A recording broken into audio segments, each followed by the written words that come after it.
আসসালামু আলাইকুম, সবাই কেমন আছেন? আশা করি ভালো আছেন।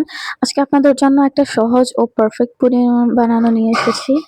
তো প্রথমে আমি একটা ফ্রাই প্যানের মধ্যে বেশ কিছুটা পরিমাণে চিনি নিয়েছি। চিনিটা আমি নিয়েছি প্রায় ৩-৪ চামচের মতো। এরপর অল্প একটু পানি দিয়ে এটাকে কিছুক্ষণ জাল করব। এটাকে জাল করে আমি এটাকে ক্যারামেল বানিয়ে নিব। তো ক্যারামেলটাকে হচ্ছে আমি একদম গাঢ় যেই লাল রংটা ওইটা নিয়ে আসবো। তো এগুলোকে কিছুক্ষণ জাল করতে করতে দেখতেই পাচ্ছেন এগুলো কিন্তু আস্তে আস্তে কালার হচ্ছে। এই সময়টাতে কিন্তু নাড়তেই থাকবেন, না হলে কিন্তু পুড়ে যেতে পারে। তো আমি এগুলোকে হচ্ছে পারফেক্ট একটা ক্যারামেল বানিয়ে নিয়েছি, দেখতেই পাচ্ছেন। এবার আমি এটাকে একটা স্টিলের বাটিতে নিয়ে নেব। আমি স্টিলের বাটির মধ্যে আগে থেকেই কিছুটা পরিমাণে তেল নিয়ে একটু মেখে নিয়েছিলাম। এরপর ওইটার মধ্যে আমি এই ক্যারামেলটাকে ঢেলে নিব। ক্যারামেলটাকে ঢেলে আমি এটাকে সুন্দরভাবে চারপাশে লাগিয়ে নিব। চারপাশে বলতে নিচে পুরোটার মধ্যে লাগিয়ে নেব।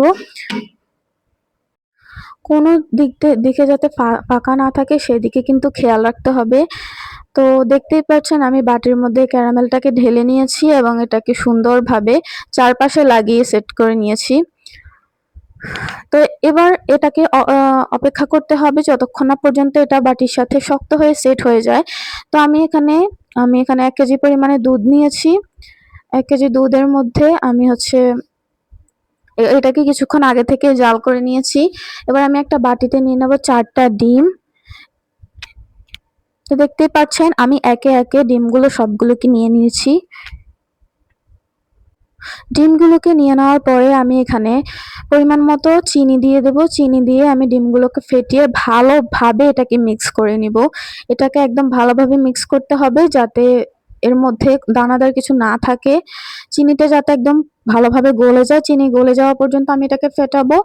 এরপর আমি যে দুধটা নিয়েছিলাম সেই দুধটা দেখবো যে হালকা কুসুম গরম যেন থাকে, এটার মধ্যে আমি হচ্ছে ডিমটা দিয়ে দেব। ডিমটা দিয়ে দেওয়ার পরে আমি এটাকে ভালোভাবে মিক্স করে নেব। এটাকে ভালোভাবে মিক্স করে নিয়ে এরপর আমি হচ্ছে যে বাটিটার মধ্যে ক্যারামেল নিয়ে রেখেছিলাম ওই বাটিটার মধ্যে দিয়ে দেব। তো বাটিতে ঢেলে নেওয়ার পরে আমি এটাকে কিছুক্ষণ ঝাঁকিয়ে নিয়েছিলাম যাতে করে এর ভিতরের যত বাবল আছে সবগুলো উপরে উঠে আসে। তো আমি হচ্ছে এবার একটা পাতিলের মধ্যে সামান্য কিছুটা পরিমাণে পানি দিব। পানিটা বেশি দেওয়া যাবে না, না হলে কিন্তু পুডিং এর ভেতরে পানিটা ঢুকে যাবে। তো সেই দিকে লক্ষ্য রাখতে হবে। এবার আমি একটা স্টেইন নিয়েছি। এবার এটার উপরে হচ্ছে বাটিটাকে নিয়ে আমি এটাকে ঢাকনা দিয়ে দেব। আমার এখানে কারেন্ট চলে গিয়েছিল তাই আমি আর রাইস কুকারে করতে পারিনি। তাই আমি এটাকে গ্যাসেই বসিয়ে দিয়েছি। এরপর ০.৫ ঘন্টার মতো এটাকে সেদ্ধ করতে হবে। এরপর এটাকে ঢাকনা উঠিয়ে একটা কাঠি দিয়ে নিয়ে দেখে নিবেন এটা হয়েছে কিনা। তো আমার পুডিংটা কিন্তু একদম পারফেক্টলি হয়েছে। এরপর আমি এটাকে ছুরি দিয়ে চারপাশে হচ্ছে কেটে নিব যাতে এটা খুব সহজেই বেরিয়ে আসে। তো আমি একটা প্লেট নিয়ে দেখতেই পাচ্ছেন কিভাবে আমি বের করেছি। তো বের করার পরে দেখুন আমরা কিন্তু বানিয়ে ফেলেছি পারফেক্ট একটা পুডিং। আমার পুডিংটা কেমন হয়েছে অবশ্যই কমেন্ট করে জানাবেন। আর আমাদের এই নতুন পেজটিতে অবশ্যই ফলো দিয়ে রাখবেন। এরকম নতুন নতুন সহজ রেসিপি পেতে অবশ্যই ফলো দিবেন এবং সাপোর্ট দিবেন।